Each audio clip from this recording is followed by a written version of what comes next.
mercredi 5 août 2020. Vous êtes au rendez-vous de l'émission Djina Sport sur Web Radio Djina. Nous évoquons deux sujets majeurs dans ce nouveau numéro. Nous parlons bien sûr de la crise qui couvre au comité national olympique du Togo. Qu'est-ce qui se passe entre les figures de proue du comité exécutif qui est pratiquement en fin de mandat? On évoque le sujet dans ce nouveau numéro de Djina Sport.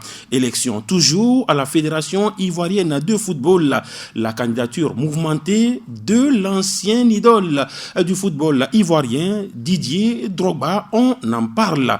Nous ferons bien sûr une ouverture avec le congrès de l'association sportive de la COSA ASCO qui a désormais un bureau provisoire pour la gestion de l'équipe qui sera forcément sur le continent. Voilà entre autres les sujets à aborder dans ce numéro Djina Sport qui invite comme toujours des confrères qui sont déjà là. Bien sûr, nous serons dans cette émission, ou nous sommes dans cette émission avec le confrère du site Gakwe, Abel Zendoji.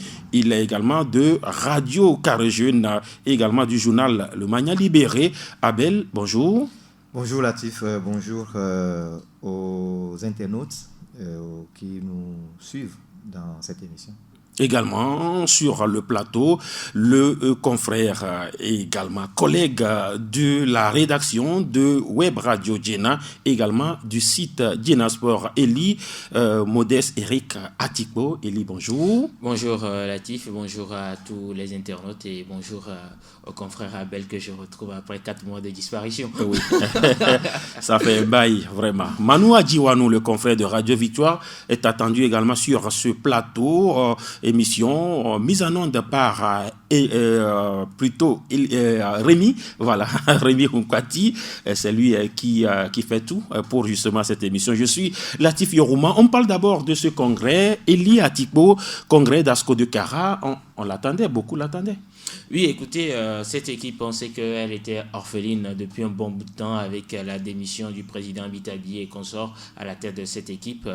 Pour gérer cette équipe, c'était complètement difficile. Les années antérieures, c'est une équipe qui a totalement frôlé la relégation, surtout quand on se repenche sur la saison écoulée. On n'attendait pas de véritablement voir cette équipe d'Asco faire une très belle saison comme ils ont pu le faire, même si certains diront que c'est un champion covidé ou bien virusé par la Covid-19. Finalement, c'est un champion qu'on a eu pour cette équipe d'Asco. Il y a eu ce congrès qui a mis en place un bureau provisoire. C'est qu'aujourd'hui, il n'y a personne véritablement pour prendre cette équipe en main, pour dire que je suis le président. Le préfet, qui est le colonel Bakali, qui, pendant la saison écoulée, a essayé d'assurer le rôle de président en tant que préfet de la grande COSA. Et quand on parle de la COSA, nous sommes au Togo et donc il faut également dire que c'est une région qui regroupe énormément de cadres. C'est la région présidentielle, c'est la région d'où vient le président de la République et donc tout le monde se dit... C'est la capitale politique. C'est la capitale politique et qu'on sait que ASCO, c'est un club politique également. C'est-à-dire, ne vient pas qui veut et on sait qu'il y a les pesanteurs politiques autour de ASCO de Kara souvent. Et aujourd'hui, c'est vrai, ils ont un bureau provisoire. Ce n'est pas parce qu'il n'y a pas eu d'élection. En temps normal, il faut qu'il y ait une élection parce que bon, c'est vrai, on peut encore fermer les yeux. ASCO, équipe orpheline depuis des années. Depuis des années. Et donc, beaucoup disent que ASCO est à l'orphelinat. ASCO est à l'orphelinat, puisque le président même, c'est un président qui va gérer l'orphelinat. Le colonel Bakali, il va gérer pour un temps. Peut-être ils vont aller sur le continent. On verra ce que ça va donner. Et derrière, ils vont passer aux élections. Parce que moi, quand je regarde un peu, je me dis, ils sont en train de sauver peut-être les meubles pour aller sur le continent. Et après, comme on le fait bien à la togolaise, on verra ce qui va se passer derrière. J'espère qu'après, derrière, il n'y aura pas le déluge. Il n'y aura pas le déluge. ASCO de Kara, qui a un bureau provisoire. Avant un bureau provisoire, c'est justement, on le dit, ASCO était orpheline, l'équipe. Mais c'est dans l'orphelinat que l'équipe va mieux, on dirait, à Belzendoji. Oui, on peut quand même le dire ainsi. C'est dans l'orphelinat que l'équipe va mieux ou que l'équipe a retrouvé son sens de champion d'antan. Et je dirais tout simplement que, bon, à quelque chose, malheur est bon. Peut-être que le club étant orphelin ou sans papa, sans père, bien sans parents, a tout fait pour avoir le titre le titre cette année. Oui. Et je crois que c'est d'abord quand même une bonne chose pour la COSA et pour ce club-là. Et c'est un déclic, à mon avis, pour booster les choses au niveau quand même de cette formation. Mais ça semble toujours la léthargie parce que les choses ne bougent pas. Les choses ne bougent pas. C'est ça donc qui a amené la mise en place d'un comité provisoire. Et ce comité est dirigé par le préfet qui aussi n'était pas dans son élan parce que c'est un comité qui n'a pas été installé. Vous voyez un peu. Et donc le préfet dirigeait de toutes les façons en sourdine et ce club, mais n'était pas quand même installé avec son bureau provisoire et tout. Donc, c'est ce qui a été fait la dernière fois. Et donc, je me dis qu'aujourd'hui, pour nous pensions donc qu'on pensait justement que ce congrès, bien le dernier congrès serait en tout cas le congrès ordinaire qui va pouvoir mettre en place un bureau dûment élu. Donc, c'est à la grande surprise de tous qu'on apprend que c'est encore un comité de normalisation ou alors un comité de gestion provisoire. Parce que de quoi on parle quand même de comité de gestion, le comité de gestion provisoire CPG, c'est bien ça.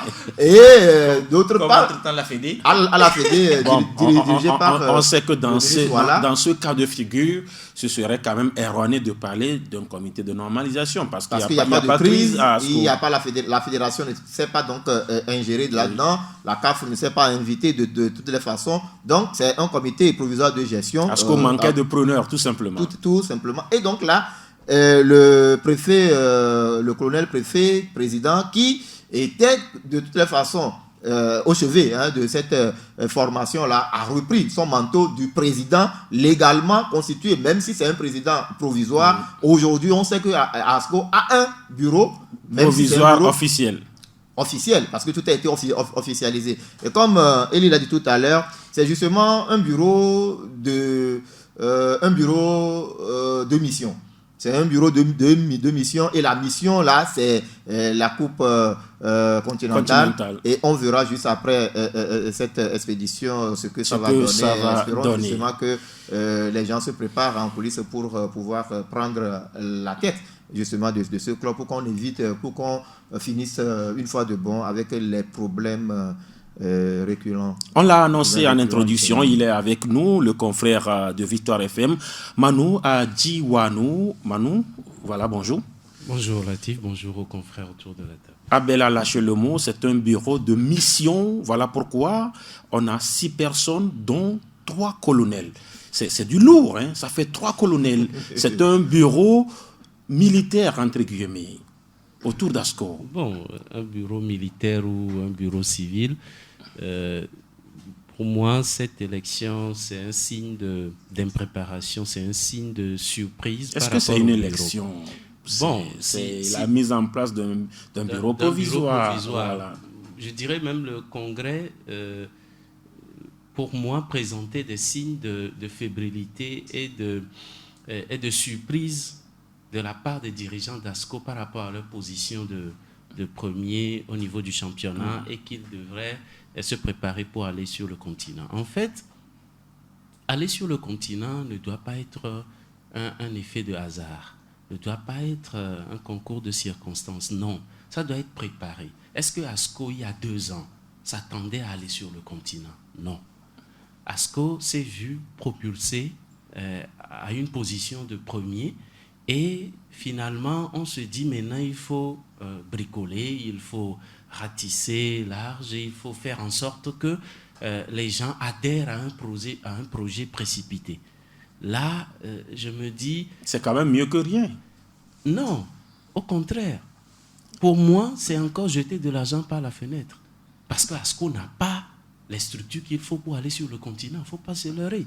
Si c'est pour aller sur le continent on fait des congrès précipités, qu'on essaie quand même d'ingérer des colonels dans le bureau ou dans le bureau provisoire, pour moi, c'est du bricolage. Est-ce qu'entre-temps, ce n'étaient pas ces mêmes personnes qui géraient ASCO et qui ont amené ASCO à cette place-là. Sauf que ces mêmes personnes ont été légitimées par ce congrès.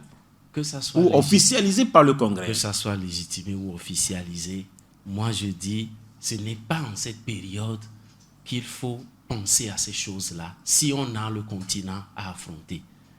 Il fallait faire quoi donc, Manu? Voilà, c'est pourquoi je dis ça devait être un projet.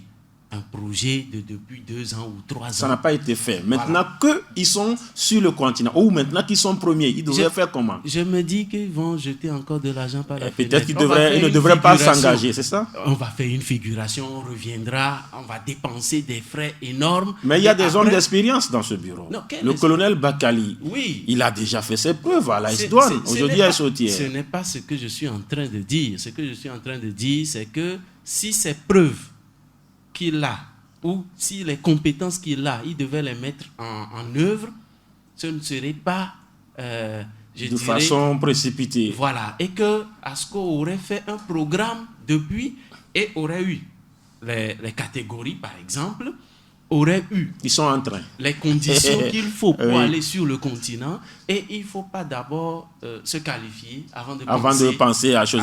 Je vois Elie demander la parole. Elie, est-ce que ce cas n'est pas togolais? Ce n'est pas un cas typiquement ASCO, c'est-à-dire se qualifier avant de chercher les catégories, faire ci avant de faire ça.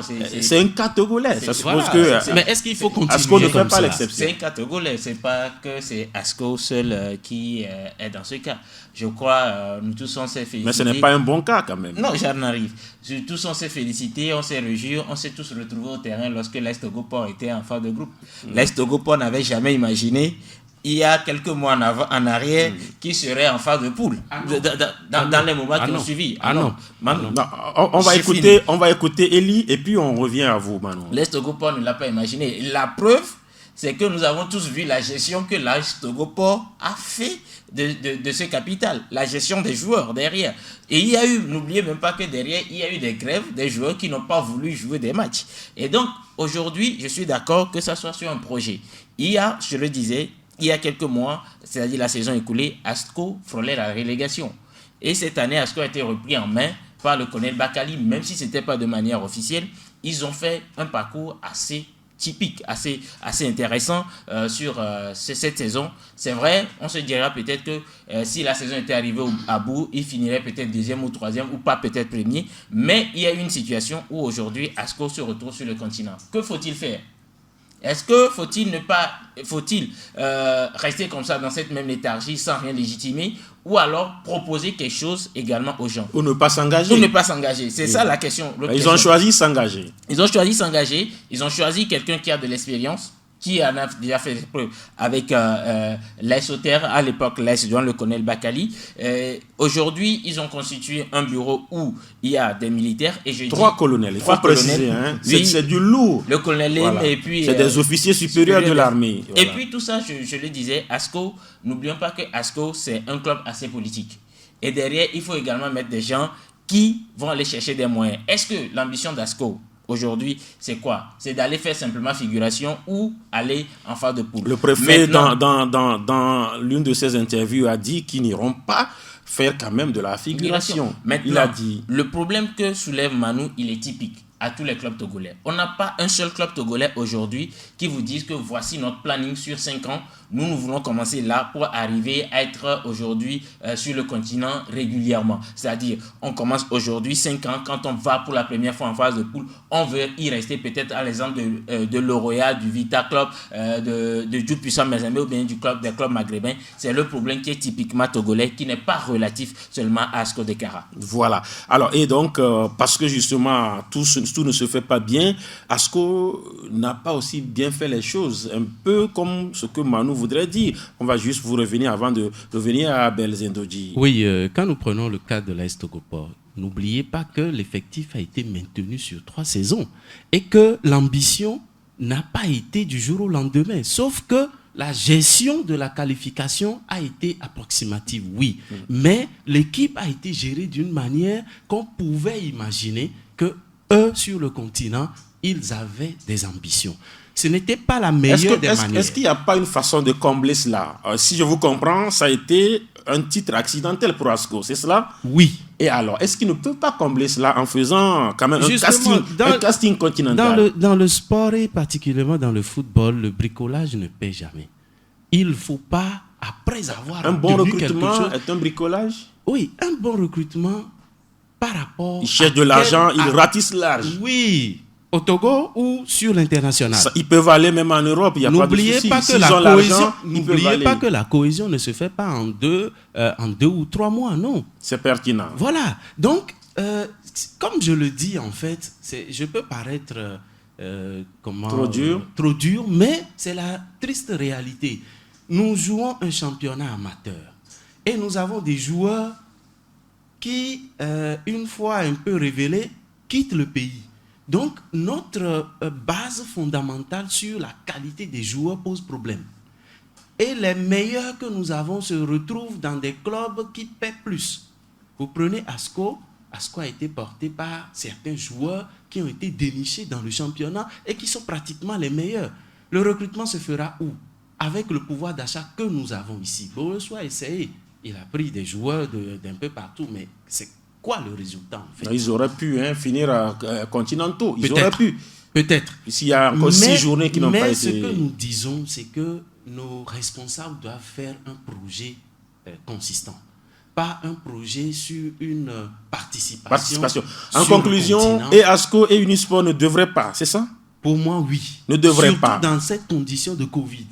Sauf que la Covid s'est étendue sur tous les pays. On ne refuse pas. Tous les clubs vont ressentir quand même l'effet. Quelle condition a été réservée à nos joueurs, pendant cette période? Abel Zendoji, je rappelle que votre site c'est Gakogoe. Voilà. Alors, Abel, juste pour refermer cette fenêtre, il y a quand même beaucoup qui disent que oui, la COSA n'a pas Casco comme club. Sauf que le préfet est président d'un club, alors qu'il y a également d'autres clubs. Vous allez par exemple à Kara Sud, il y a Arsenal de Kara Sud, qui est aussi de la COSA. Il y a la SCK également de la COSA, sauf que le patron de la préfecture est président d'un club. Est-ce qu'il n'y a pas un souci à ce niveau? Il y a un souci. Et il y a un souci parce que c'est un peu comme le président de la République, le chef de l'État, Faure Gnassingbé, qui aujourd'hui choisit un club ou une fédération et devient président d'une fédération. Voilà. Fédération togolaise de plongée, sport plongée sous-marine, par exemple. Vous voulez ramener Guimadji Lorenzo de police, par exemple. Et voilà, ça pose véritablement un problème.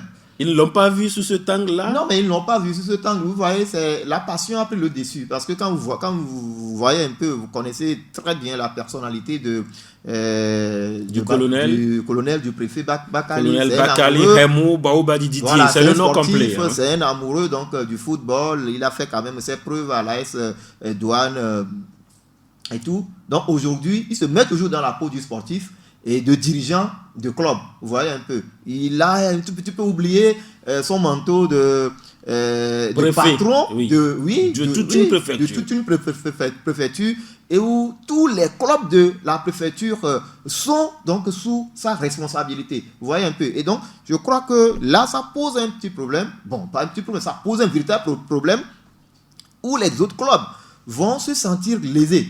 Et sur un terrain, un match de football, par exemple, entre Asco et la SK, par exemple. Donc, le préfet sera là en tant que président d'Asco. Et non en tant que papa de tous ces clubs-là, de tous ces joueurs et de tous ces dirigeants. Et donc là, c'est... Bon, de toutes les façons, on peut quand même... C'est vraiment quand même bizarre, hein, et c'est extraordinaire ce qui s'est passé là. Sur cet angle-là, c'est vraiment extraordinaire. Et... je crois que après la Coupe continentale, parce que peut-être que le préfet voudrait quand même revivre la passion du football sur le continent. Avec un club où il sera dirigeant, président, il va répondre donc aux réunions, aux appels de la CAF et tout ça. Bon, peut-être. Je ne sais pas, je ne maîtrise pas le fond quand même de sa pensée, de son ambition jusqu'à ce niveau. J'ose croire que juste après la Coupe continentale, Il va remettre les pendules à l'heure. Et ils vont laisser le club aux élus. Peut-être que déjà, c'est trop lourd quand même, comme vous l'avez dit. 3 colonels dans ce club-là, et puis tous sont de la préfecture, de la COSA, vous voyez un peu, et contre d'autres clubs qui sont dans la même catégorie. Je crois que il y a un petit souci. Il y a un grand souci. Il y a un souci. Il y a un souci. Et peut-être que l'idée toujours du fait qu'il y a certains clubs qui sont identitaires est toujours là. Cara, COSA, ce sont les condonnants. C'est ASCO ou rien. Oui, justement, c'est là où j'ai commencé en disant que de ne pas oublier le facteur selon lequel ASCO est un club hautement politique. Il est arrivé à des moments ici, avec cette histoire d'ASCO, où on nous a parlé même du chef de l'État qui devait faire ceci. Qui selon des indiscrétions, est même le président d'honneur d'ASCO de Cara. Donc, voilà. Non, ça peut arriver sur ce coup. Le président de la République peut être président d'honneur, ou bien peut être financier d'un club en coulisses. Il n'y a pas de problème. Mais s'afficher, être devenu comme président directement élu ou non, nommé. Je crois que c'est là-bas qu'il y a un souci. Oui, ça pose comme la problématique c'est ce qui est typique de la gestion de nos C'est ce qui est typique au club de ASCO. Contrairement peut-être à celui de Semassi où on a vu Foli Bazi quitter Semassi quand il est devenu ministre des Sports. Alors que beaucoup pensent que textuellement ou bien statutairement, il n'y avait pas un souci. Oui. Il aurait pu être ministre et président. Mais il y aura conflit d'intérêts. Mais il a dû. Quand on prend nos tests, quand on prend les tests, rien ne les empêche. Ils sont mieux. Maintenant, dans les faits, c'est ça qui pose problème. C'est là où Abel parle de certains soucis. Parce que vous imaginez sur un match tout de suite, ASCO et puis ASK. L'ASK qui se sent lésé et qui a le préfet qui est là. Même si au moment où l'ASK était sur le continent où était championne, il y avait le préfet qui les a accompagnés aussi. Mais aujourd'hui, ça change. Parce que ça devient de manière officielle le préfet qui prend les rênes de ASCO de Cara. Et donc, c'est vrai, ça va mener peut-être à quelque chose. Mais pour refermer véritablement cette fenêtre, alors il a donné un exemple qui est très pertinent. C'est la première fois au Togo d'ailleurs qu'on a eu un ministre des Sports président d'un club. Mais tout de suite, Foli Bazi, il a laissé le fauteuil de président de Semassi parce qu'il est devenu ministre des Sports. Parce que c'est la première fois que cela est arrivé. Aujourd'hui, c'est un préfet qui est président d'un club, alors que la préfecture n'a pas que ce club-là.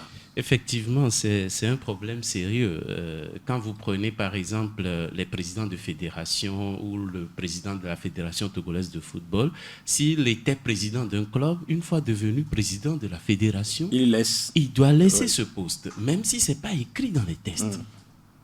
Abel l'a dit tout de suite, c'est une question de conflit d'intérêts par après. Et le ministre Foli Bazi a très bien fait de céder ce poste parce que, écoutez, ce n'est pas que d'être président direct qui vous permettra d'agir ou d'aider le club. Voilà. Mais au-delà, moi je dis que cette situation pose un autre problème, pas le fait d'être président et ministre, mais par rapport à nos clubs dans nos préfectures.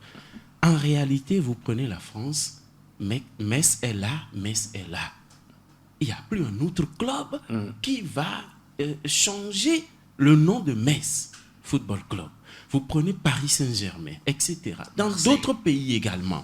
Mais sauf que Paris, maintenant, il y a Paris FC. Justement, et Paris Saint-Germain. Paris FC ne pourra jamais jouer la première division. Non, mais ils sont en Ligue 2. Ils peuvent arriver. C'est comme à Londres, par exemple, vous en avez plusieurs. Il y a plusieurs. Oui, certes. Il y a Manchester United, il y a Manchester City. Au Barça, il y a eu un temps le Barça, voilà. La révolution est en marche. Hein. C'est vrai. Oui. Mais je pense qu'on doit mettre sur pied un mécanisme pour permettre aux joueurs des autres clubs, s'ils sont meilleurs, d'intégrer le club identitaire de la préfecture. Et c'est ça qui peut-être portera les aspirations qu'il faut au moment venu pour aller sur le continent, les catégories à avoir et tout. Quand vous êtes hétéroclite, il y a problème, il y a de sérieux problèmes. Et aujourd'hui, le préfet est souvent dans cette situation où voilà, il est président d'un club alors qu'il y a ASK quelque part. Voilà, s'il n'y a pas d'autres clubs dans la même division, il lui sera plus facile de gérer le seul club qui est là, tout en permettant aux autres clubs de nourrir ce seul club et d'avoir de meilleurs joueurs. ASCO a ses joueurs, ASCK a ses joueurs, les compétences sont démultipliées et finalement le club... Et au moment du derby, derby Kabylie, derby Koza, derby Gara, il y aura un souci, peut-être que le préfet ne sera pas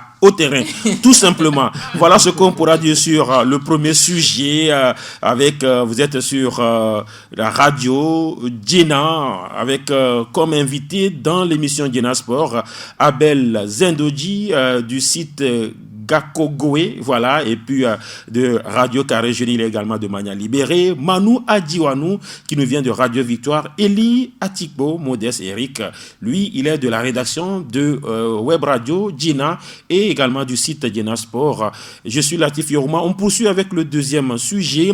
Crise béante, ou bien plaie béante au niveau du Comité national olympique du Togo, avec les figures de proue qui ne se font pas de cadeaux. On a vu ce fossé qui sépare le président Bayor Azad Kelani et son secrétaire général, et puis après c'est la guerre des commissions avec Bala et Wala et Jaïde Bernard qui a été nommé et finalement qui a été viré, qui a été démis de ses fonctions. Il y a une nouvelle nomination. Ça va vite au niveau du Comité national olympique du Togo. Qui veut prendre la parole, chers invités? Le dernier arrivé. Bon, je veux prendre la parole par rapport à cette situation au niveau du CNO qui, franchement, n'honore pas le pays, n'honore pas le Togo. Il faut se rappeler, ce Comité national olympique, depuis un certain temps, pose des actes qui portent préjudice même à la nation togolaise. Aujourd'hui, c'est une crise interne avec, c'est pas seulement le fossé entre le président et son secrétaire. Entre le deuxième vice-président Gagou, il y a problème. Entre d'autres membres, il y a problème. Mais si nous revenons sur le cas du ministre Bernard Wala, il faut reconnaître que c'est une histoire franchement dormir debout. C'est une histoire créée par les membres du comité qui finalement se met dehors et met tout le monde à nu. C'est une histoire qui commence avec des statuts supposés manipulés, et remis à un huissier, ramenés à la commission juridique, et pour finir, limoger le président de la commission juridique. La première question qu'on se pose, ces documents manipulés proviennent d'où? Si on fouille, on se rend compte que c'est produit par les membres du comité, dont on ne peut pas citer le nom actuellement parce qu'il ne s'affiche pas. Le président dit qu'il ne sait pas la provenance de ce document manipulé. De ces statuts manipulés. Le secrétaire également dit ne pas connaître l'origine. Mais finalement, ça a été un document partagé au cours d'une réunion du conseil d'administration. Et ce document, Bayor n'était pas présent parce que malade, a récupéré le document et a remis à un huissier. Et finalement, M. Bernard Wala a été appelé pour que la clarification soit faite, quelles ont été les manipulations dans ce nouveau document. Il a pu quand même sortir les différences, mais bizarrement, on enlève de la tête de cette commission. La raison... Il paye le prix. Aujourd'hui, on ne connaît pas concrètement la raison de cette décision, parce que la décision ne comportait pas les motifs du limogeage. Mais quand on voit concrètement la procédure, on se dit le président Bayor n'avait pas compétence à limoger un président d'une commission, juridictionnelle, c'est ça? Nommer une autre personne sans que cette personne ne figure dans les 7 membres de cette commission proposée par le conseil d'administration. Voilà un peu, je me dis, l'atmosphère dans laquelle on baigne et qui, franchement, n'honore pas ce comité. Et c'est cette institution qui est censée ou qui est désignée comme maire de toutes les institutions sportives nationales à Belzindodji. Je parle du CNO Togo. Oui, c'est cette institution, et cette institution, elle est malade.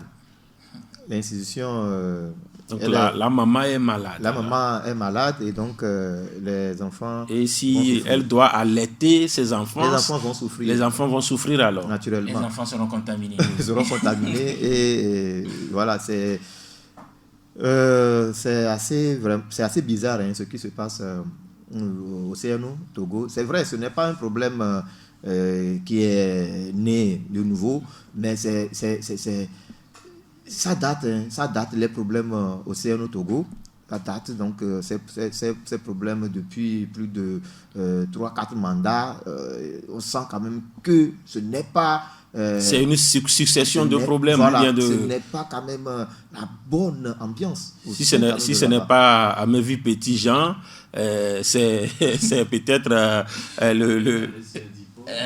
Alicia Dipo, ou peut-être maintenant c'est le statut. C'est le statut, ou voilà, si ce n'est pas notre cher président de la fédération de glisse, Ramanou, Emmanuel Ramanou, c'est peut-être l'ancien président Dobo, et aujourd'hui c'est entre eux-mêmes et tout.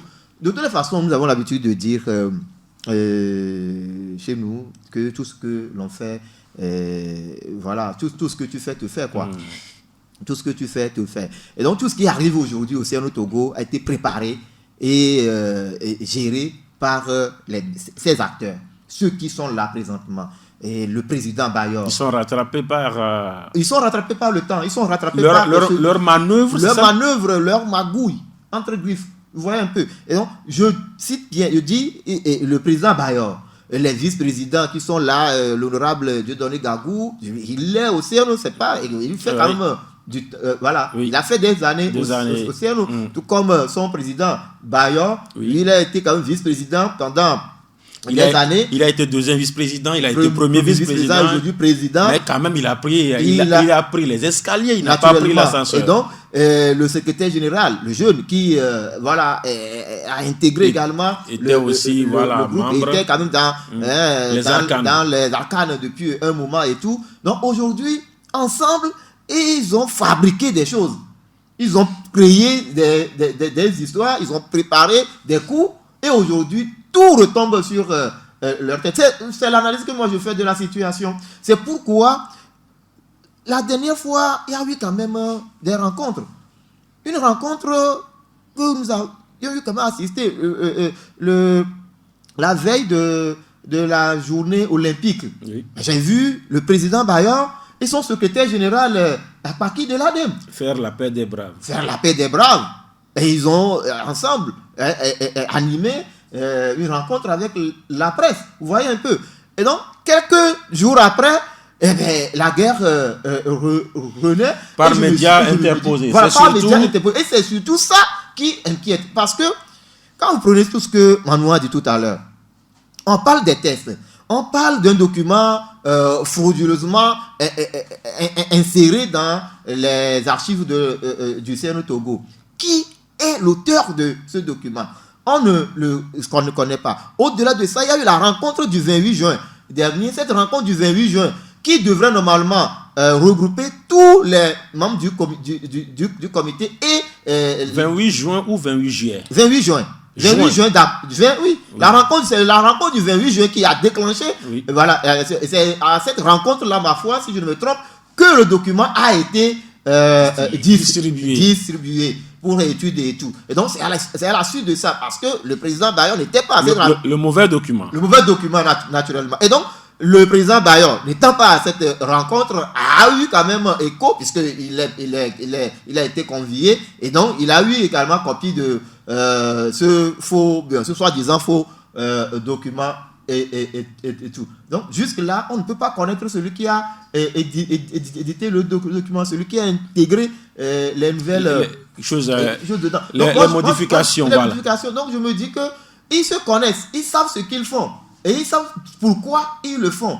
Et donc, de grâce, qu'ils épargnent quand même les acteurs de ça, parce que bientôt, les compétitions vont reprendre. Et avec leurs histoires là, ça va véritablement agir. négativement sur les athlètes. Au milieu de tout cela, justement, Manu, vous venez donc de faire un développement. Eli Atipo, alors, Bayor, en tant que président, a relevé un président d'une commission dite juridictionnelle, parce que lorsqu'on parle de la commission des lois, ça suppose que c'est une commission, en réalité, qui est élu ou qui est nommé. Parce que c'est ça aussi les tests en réalité.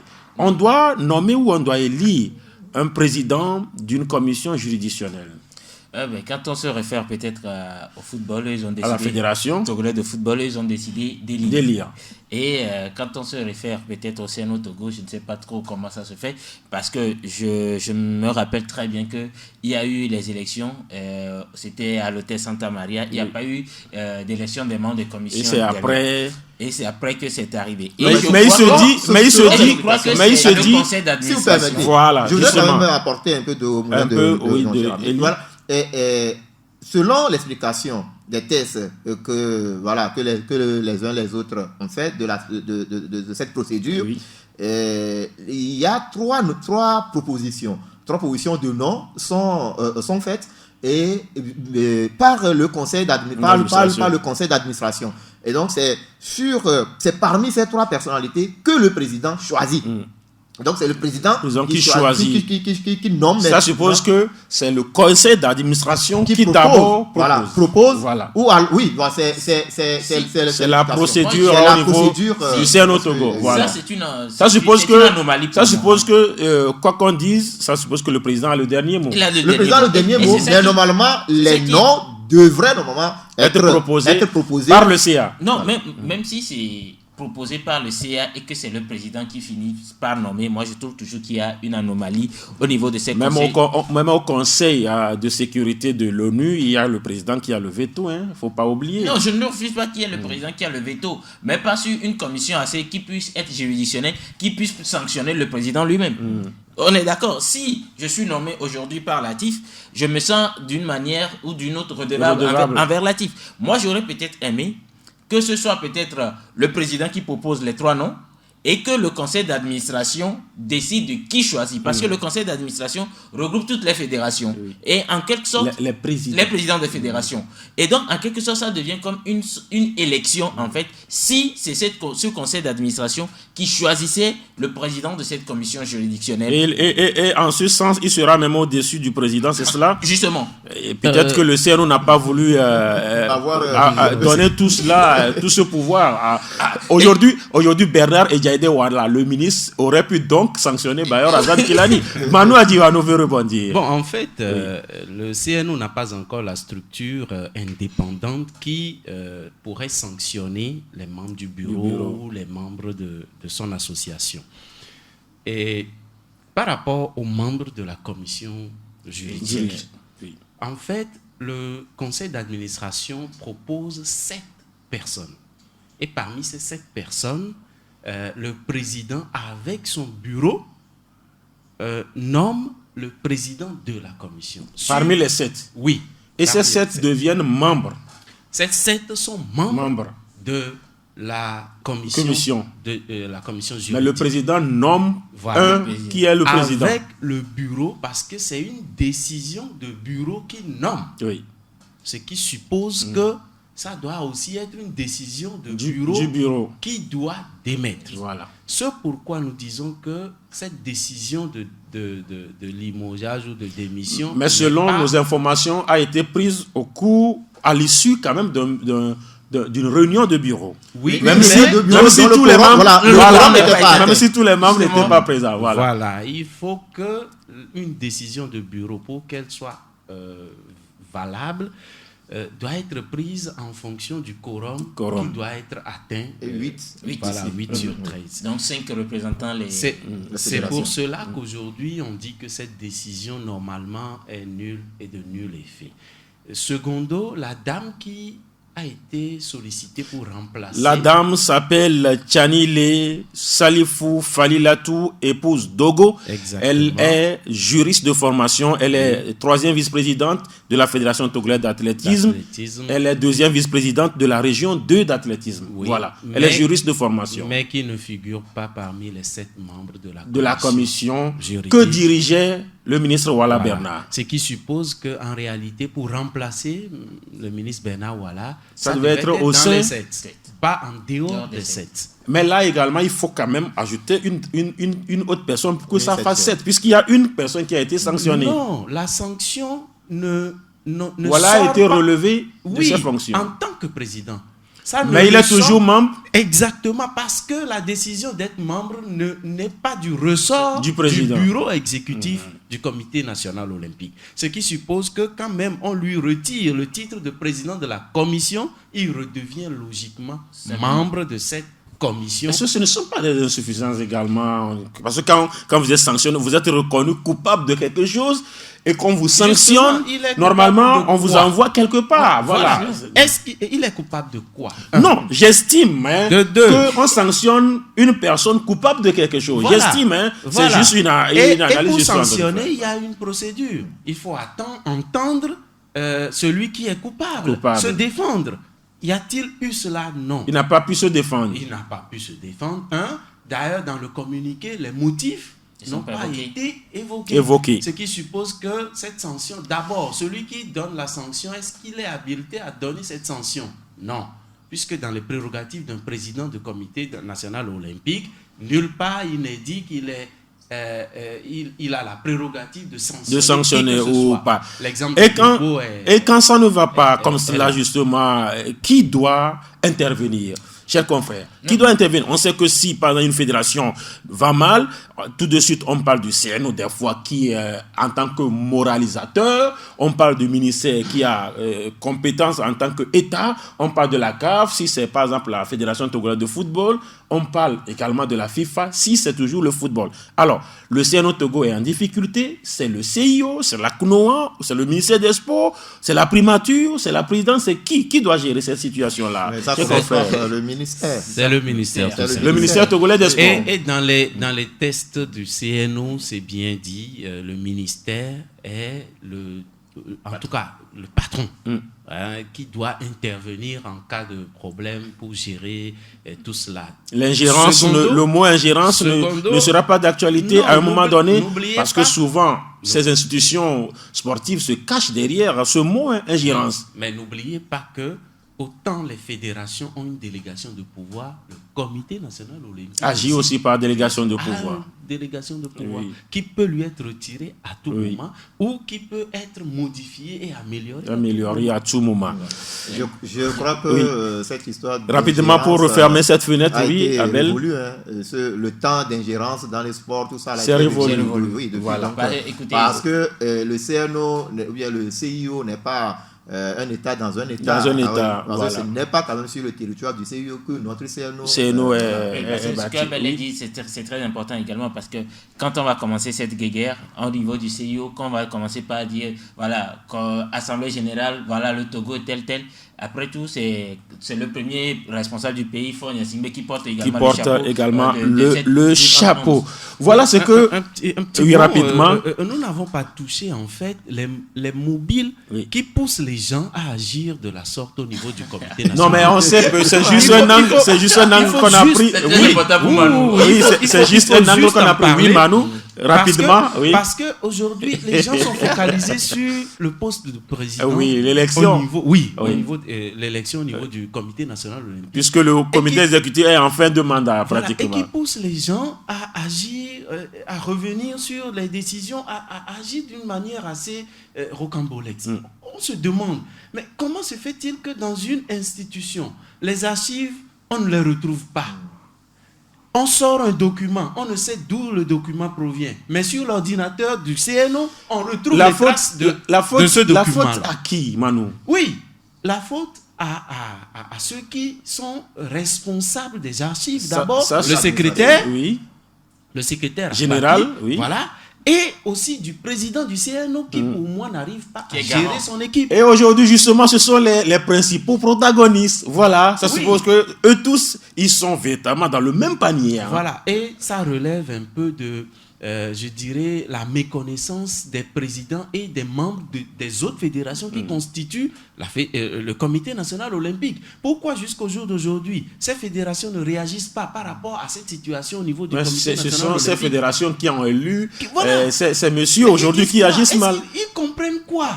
Peut-être que ça les engage. Ce sont leurs élus qui agissent mal, ça les engage. Aujourd'hui, un autre problème se pose. Faut-il prolonger le mandat de ce bureau jusqu'en 2021? Ils ont quand même la couverture du CIO. Ils peuvent aller aux élections ou aller jusqu'en 2021. Est-ce que le comité, le conseil d'administration a véritablement tranché sur cette réalité-là? Mais la note circulaire du CIO, quand même, donne la latitude au bureau d'aller directement au congrès ou de prolonger. Pas au bureau. À condition que... C'est le conseil d'administration qui décide. Mais la note circulaire que moi j'ai lue n'a pas notifié. Moi, ce que j'ai lu a bien précisé que si le ce sera un autre sujet. Valide. Ce sera un autre sujet. Voilà, vous êtes toujours sur Web Radio Djena. L'émission c'est Djena Sport. Abel Zendoji, Manu Adiwano, Eli Atikpo. Ce sont nos invités. Je suis Latif Yorouma. On parle du dernier sujet, élection toujours, à la FIF, Fédération Ivoirienne de Football, avec cette candidature mouvementée. Abel Zendoji, votre site a traité sur plusieurs angles ce sujet. Drogba, Didier, l'ancienne icône du football ivoirien et également africain, est en passe de se voir hors course selon véritablement les derniers développements. Abel Zendoji. Oui, c'est l'actualité en Côte d'Ivoire de l'autre côté chez nos frères ivoiriens, c'est l'actualité. L'actualité, c'est l'élection à la Fédération ivoirienne de football. On a même oublié un peu ce qui se passe chez les politiques et tout. Didier Drogba, finalement, a déposé son dossier de candidature samedi 1er. Il est le dernier à le faire. Il était quand même le dernier. Il est le dernier à le faire. Après les deux ténors et plus un arriviste, ils sont quatre un arriviste aussi qui s'est glissé dans le plan. Et voilà, Drogba était quand même le dernier. Et puis il y a un président d'un centre de formation. Ah oui, c'est lui. C'est lui qui est un arriviste. Le dernier donc à se pointer également. Mais Drogba a drainer quand même toute une foule pour aller déposer son dossier. Ce qui était dans un premier temps, ce qui a bouleversé un peu les tendances au niveau de la masse. Sauf que les acteurs eux-mêmes se disent que Drogba ne fait pas, du moins, le poids au sein quand même de la Fédération ivoirienne de football. Quand on parle de la Fédération ivoirienne de football aujourd'hui, sont 81 membres. Et ces 81 membres, ce sont eux qui vont donc voter.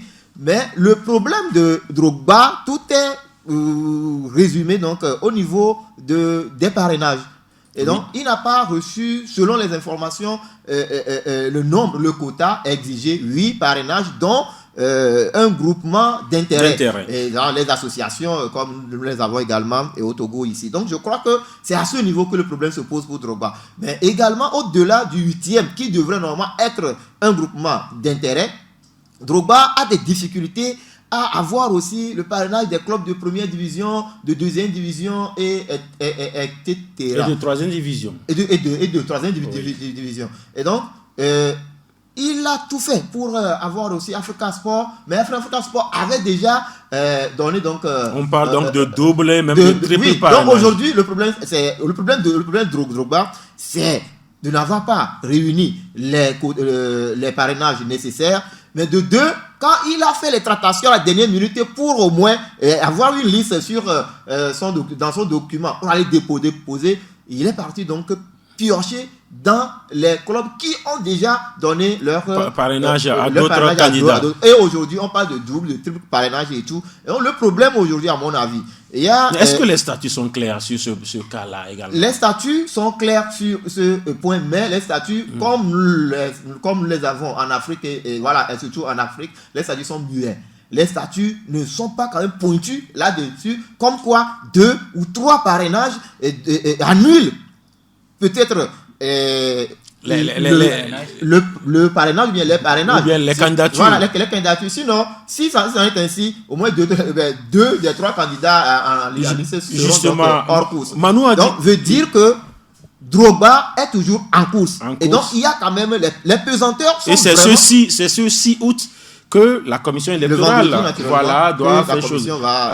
Alors, Manu Adjiwanou, comment on a encore seulement que 3 minutes, comment on peut comprendre forcément, ou bien on peut comprendre cette situation de double, de triple parrainage si Drogba n'a pas véritablement tous les contours, ce n'est pas également par exemple le premier vice-président qui n'a pas tous les contours pour avoir fait au moins 4 ans déjà à ce niveau-là, ou bien ce sont les tests qui sont mieux.